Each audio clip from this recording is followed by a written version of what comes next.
You walk into a party, and within an hour you feel completely drained, while everyone around you seems to gain energy from the exact same environment. Jung called this phenomenon dangerous because what most people dismiss as simple preference actually reveals a fundamental split in how human consciousness operates, and understanding which side you're on changes everything about how you navigate the world. If you're an introvert, what is it that's actually draining you? Carl Jung's discovery about psychological energy began with a patient who came to him in 1921, exhausted and convinced something was fundamentally wrong with her. She described feeling depleted after social interactions that seemed to energize her friends. She thought she was broken. Jung realized she wasn't broken at all. She was simply processing psychological energy in the opposite direction from extroverts. And this difference posed genuine dangers when misunderstood. Jung wrote in Psychological Types that the fundamental distinction between introversion and extraversion isn't about shyness or social skills. It's about the direction of libido, which Jung defined as psychological life energy. The extrovert's energy flows outward toward objects and people in the external world. The introvert's energy flows inward toward the subject, toward their own internal psychological processes. This explains why the same social gathering drains one person while energizing another. The extrovert is literally refueling their psychological batteries through external stimulation. The introvert is spending their psychological reserves to engage with external demands that conflict with their natural inward energy flow. But Jung discovered something even more specific within the introverted type. He identified individuals with what he called differentiated intuitive perception, comprising roughly 1% of the population. These people don't just draw energy from within, they also perceive unconscious patterns in others with startling accuracy. This makes social interaction exponentially more draining because they're not just engaging socially, they're unconsciously processing vast amounts of psychological data that others don't even detect. Jung documented a patient who could walk into any room and immediately sense the psychological atmosphere. Who was lying, who was in emotional pain, who harbored secret resentments. She couldn't engage in small talk because she saw through every social facade. She couldn't maintain friendships because people felt exposed and uncomfortable around her. She couldn't hold employment because her presence disrupted the collective unconscious agreements that keep groups functioning smoothly. This wasn't pathology. This was consciousness so advanced it had become socially dangerous. The drain these individuals experience isn't just about preferring solitude, it's about absorbing what Jung termed the unconscious atmosphere of their environment. While extroverts engage with conscious social content, these highly perceptive introverts unconsciously absorb shadow contents, repressed emotions, and collective psychological tensions that most people successfully ignore. Jung wrote extensively about participation mystique, the phenomenon where individuals with highly differentiated intuition become overwhelmed by unconscious contents from others. Their psychic apparatus is so finely tuned that they absorb not merely conscious communications, but the entire unconscious atmosphere of their environment. Modern research by Dr. Elaine Aron on highly sensitive persons validates Jung's early observations. Her research shows that roughly 20% of people have heightened sensory and emotional sensitivity. But Jung identified something more specific, the introverted intuitive type who doesn't just feel deeply but perceives unconscious patterns with devastating clarity.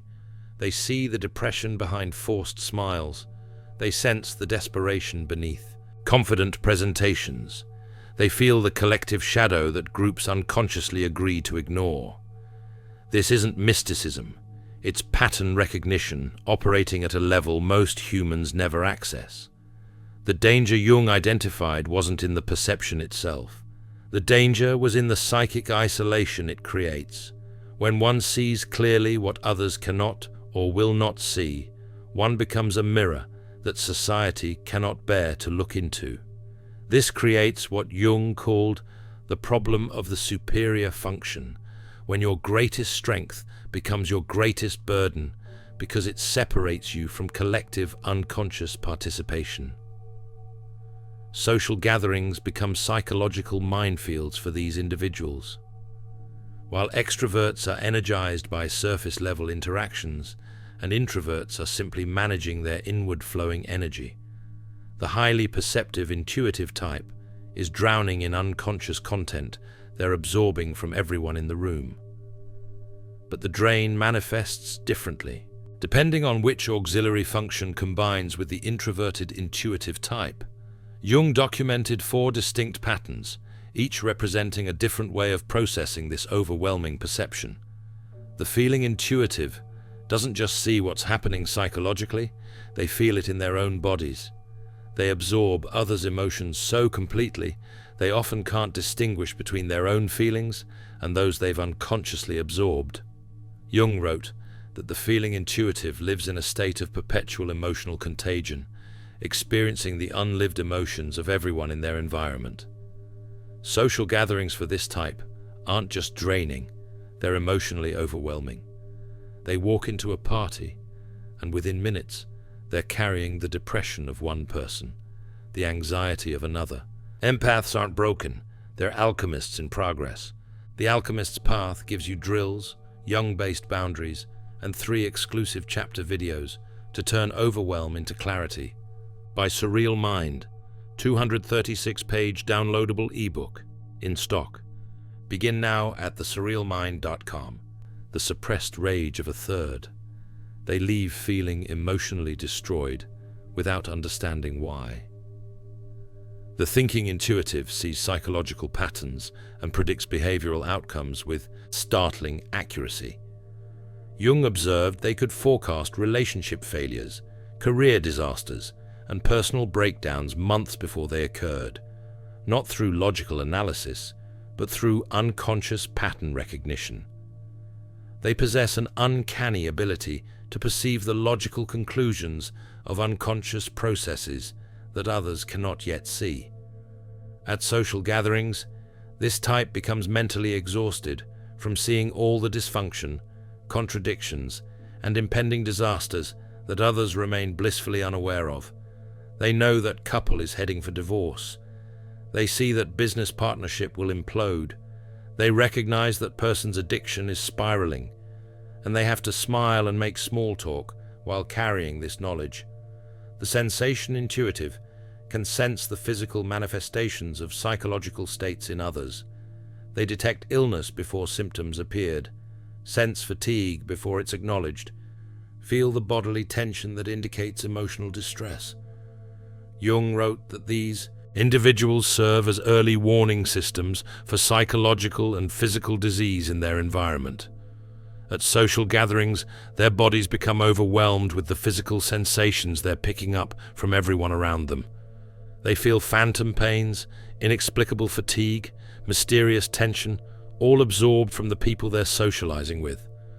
The pure intuitive, the rarest type Jung encountered, combined introverted intuition with what he called undifferentiated auxiliary function. They saw everything, but had difficulty organizing or expressing their perceptions coherently. Jung observed they live in a state of perpetual overwhelm, receiving vast amounts of unconscious information without adequate psychological structure to process it constructively. Social gatherings for this type are pure chaos. They're drowning in a flood of intuitive perceptions they can't categorize, process, or understand. They leave feeling psychologically shattered. Understanding your specific pattern is crucial because each type requires different approaches to what Jung called the integration challenge. But first, you need to understand the 3 specific dangers Jung identified in this discovery. Danger 1 is collective unconscious disruption. Jung wrote that the individual who perceives too clearly threatens the collective agreements upon which social cohesion depends. When someone sees through the shared illusions that hold groups together, the unspoken agreements to ignore certain truths, They become a destabilizing force simply by existing authentically. Organizations, families, and societies function partly through collective unconscious agreements about what will and won't be acknowledged. The highly perceptive individual inadvertently violates these agreements. At social gatherings, they're unconsciously disrupting the social fabric just by being present. Others sense something unsettling about them without understanding why. The group unconsciously wants them gone. Danger, too, is psychological isolation. Jung documented how differentiated perception creates what he called the problem of superior function, when your greatest psychological strength becomes the source of your greatest suffering. He wrote that the curse of consciousness is that it cannot be shared with those who do not possess it. The individual becomes an island of awareness in an ocean of unconsciousness. This isolation isn't just social, it's existential. These individuals often report feeling like they're living in a different reality from everyone around them. Social gatherings intensify this isolation. They're physically present, but psychologically alone, separated by the vast gulf between what they perceive and what others can see. Danger 3 is identity dissolution. Most dangerously, Jung found that people who absorb unconscious contents from others often lose contact with their own authentic personality. They become so flooded with external psychological material that they can't distinguish between their own inner world and what they're absorbing from their environment. Jung called this participation mystique, a state where psychological boundaries dissolve and the individual becomes merged with collective unconscious contents. The danger is not merely social exile, but psychological annihilation, the complete loss of individual identity in favor of collective possession. At social gatherings, these individuals can literally lose themselves. They leave not knowing who they are anymore, because they've absorbed so much from others that their own psychological center has disappeared. This is why Jung considered the integration of superior perception not just therapeutically important, but psychologically urgent. Because unintegrated superior perception posed such dangers, Jung developed what he called the individuation process, a systematic approach to maintaining individual identity while developing conscious relationship with unconscious contents. This process specifically addresses why social gatherings drain certain people while energizing others. Phase 1 is recognition and differentiation. Jung taught his highly perceptive patients to first recognize when they were absorbing psychological material that wasn't their own. He called this conscious discrimination, the ability to distinguish between authentic inner experience and unconsciously absorbed external content. Jung wrote that the first task is to establish what belongs to you and what belongs to others. Without this discrimination, there can be no individual development.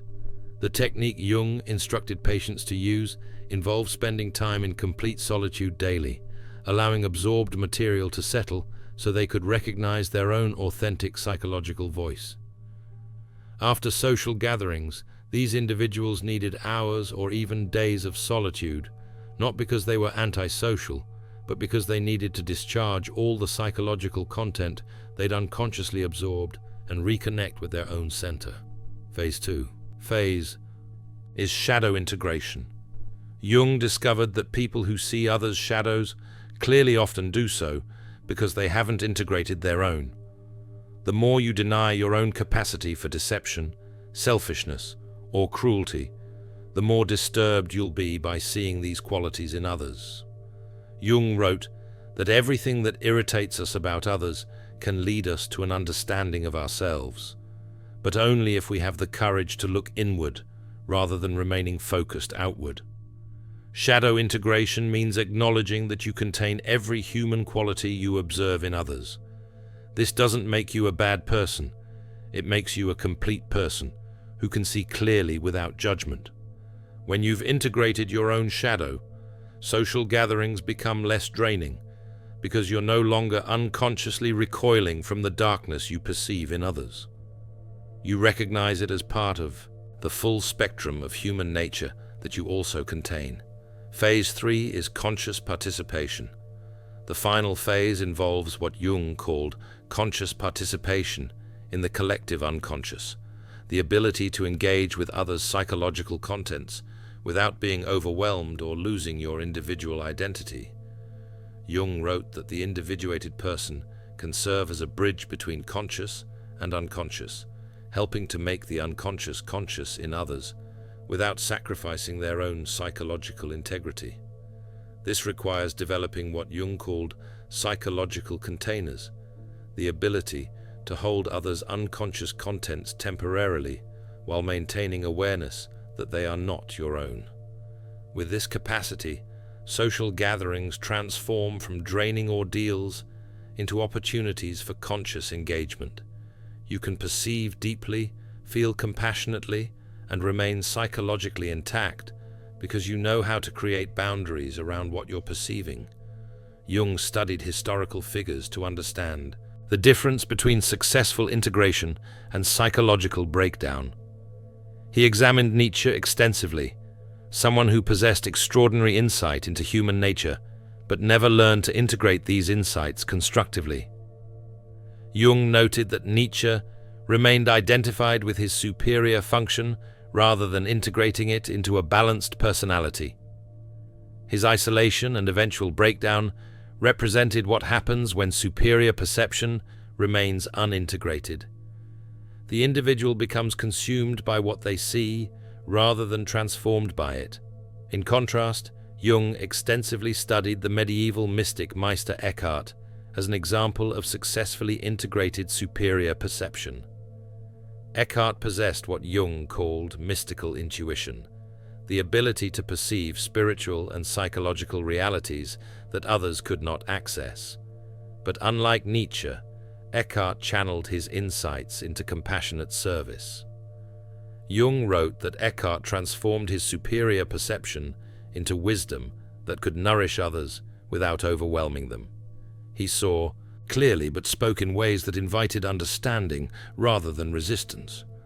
His success came from what Jung called conscious humility, the recognition that superior perception is a gift to be shared wisely, not a weapon to be wielded. This brings us to the ultimate transformation available to those who understand why social gatherings drain them. The drain you experience isn't a flaw in your personality. It's not something wrong with you that needs to be fixed. It's a signal that you're perceiving and processing reality at a different level than the extraverted consciousness that dominates social settings. Jung's research revealed that the problem goes deeper than individual psychology. Western culture is built on extrovert values. Success is measured by external achievement, visible status, social connections, outward charisma. The entire social structure rewards extraversion and pathologizes introversion. From childhood, introverts are told they need to come out of their shell, be more social, speak up more. But Jung understood this was forcing one type to live according to the opposite type's nature. The extrovert genuinely cannot understand why the introvert finds parties draining. To the extrovert, social interaction is psychological oxygen. They need it to feel alive, connected, energized. When they see someone withdrawing or needing solitude, they interpret it as depression, antisocial behavior, or social anxiety. They don't recognize it as a different but equally valid way of processing psychological energy. Similarly, the introvert cannot understand why the extrovert needs constant external stimulation. The introvert finds their richest experiences in solitude, in deep reflection, in their inner world. They see the extrovert's need for constant social contact as superficial, as avoiding inner depth. But Jung insisted neither type is superior. They're simply opposite orientations of the same life force. The tragedy occurs when the highly perceptive introverted intuitive tries to function as an extrovert. Jung documented case after case of these individuals destroying themselves by forcing social engagement that violated their fundamental nature. They developed chronic fatigue, depression, anxiety disorders, even physical illness.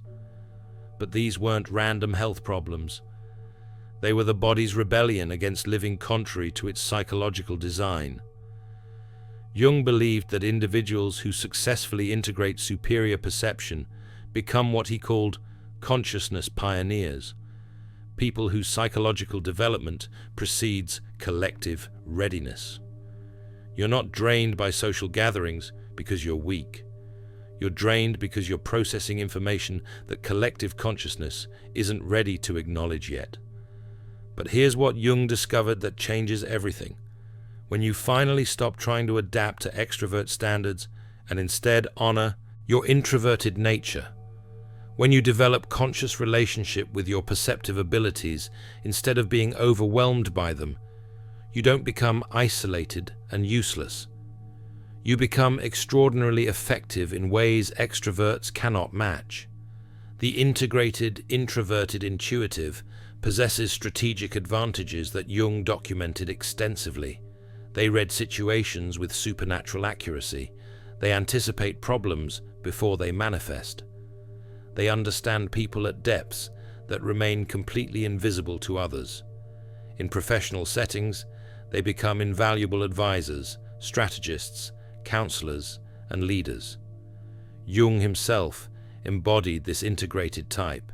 His psychological insights came from his highly developed introverted intuition. He could perceive unconscious patterns in his patients that other analysts missed completely. But he learned to protect himself, to manage his perceptive abilities consciously, to engage with the world without being destroyed by what he saw. The practical application of Jung's discoveries about social energy drain requires honest self-assessment. You need to determine which type you actually are, not which type you wish you were, or which type society rewards. Jung developed specific indicators for accurate self-typing. The introvert's energy genuinely flows inward. They don't just prefer solitude, they need it for psychological survival. After social interaction, they must withdraw to recharge. They process experiences internally before expressing them. Their richest life occurs in their inner world. The extrovert's energy genuinely flows outward. They're depleted by too much solitude and energized by social contact. They process experiences by talking about them.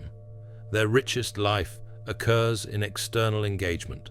Neither type is better.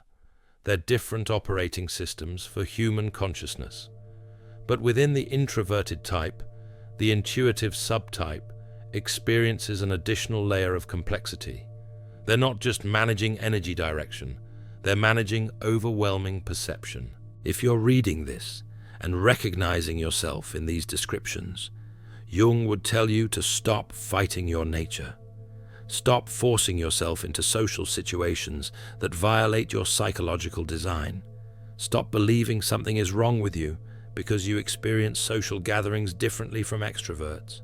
Instead, develop the specific skills Jung identified for conscious integration. Learn to recognize what psychological content is yours versus what you're absorbing from others. Practice solitude for discharging absorbed material. Integrate your shadow so you can perceive darkness without being disturbed.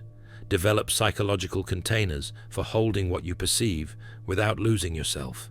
Your task isn't to become more extroverted. Your task isn't to force yourself to enjoy social gatherings. Your task is to understand the mechanism of your perception, integrate it consciously, and learn to engage with the world on your own terms rather than trying to adapt to a paradigm that fundamentally misunderstands how your consciousness operates. The introvert's energy flows inward because that's where the work of individuation occurs. The highly perceptive intuitive absorbs unconscious content because they're serving an evolutionary function, making visible what collective consciousness needs to eventually integrate. But you can only serve this function if you first learn to protect yourself, integrate what you perceive, and maintain your own psychological center. Social gatherings will always be more challenging for you than for extroverts, but they don't have to be devastating. With conscious integration, you can attend social gatherings, engage meaningfully, and leave tired but not destroyed. The key is understanding what's actually happening to you psychologically and developing the specific skills Jung identified for maintaining boundaries, discharging absorbed content, and staying connected to your authentic self. Your superior perception isn't a burden to overcome. It's a gift to develop consciously. Jung spent his career documenting how individuals with this capacity either get destroyed by it or transform into exactly what humanity needs for psychological evolution. The difference is integration. The difference is consciousness. The difference is understanding why social gatherings drain you and learning to work with your nature rather than against it. You were born to perceive deeply, not to suffer in crowds. The world needs your insights, but you need to protect yourself first. Conscious integration transforms the curse into contribution. That's Jung's ultimate message about why some people are drained by social gatherings, while others are energized. Different types of consciousness operate according to different principles.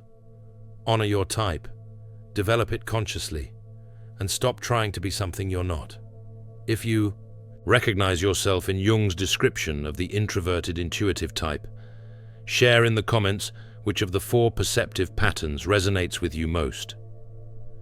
Your individuation journey connects with others walking the same path. Subscribe for more insights into Jung's discoveries about psychological development that helps you understand your own nature rather than trying to conform to collective expectations.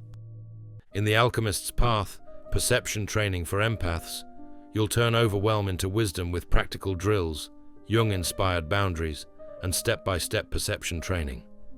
This guide includes 3 exclusive chapter videos to deepen each lesson. Written by Surreal Mind, 236 pages, beautifully designed 8.5 by 11 downloadable ebook, in stock now. Start your training today. Feel deeply while thinking clearly. Get The Alchemist's Path at thesurrealmind.com. Thanks for watching. See you in the next dimension.